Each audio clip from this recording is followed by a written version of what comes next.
Welcome to a Foxy Tech Tips tutorial on changing the device password on the Kinde Paperwhite. If you find this tutorial helpful, please consider subscribing to my channel and liking the video. From the Kindle homepage, tap the three dots button in the top right. Then tap Settings from the menu. In Settings, tap Device Options. Then tap Device Passcode. Tap Change Passcode. Enter your current passcode and tap OK.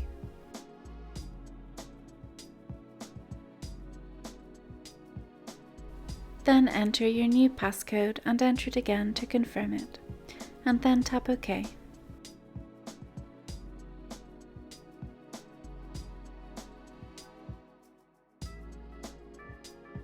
Your Kindle's passcode has now been changed. And that draws an end to this tutorial. Please like the video if you found it helpful and subscribe to Foxy Tech Tips for more Kindle tips and tricks.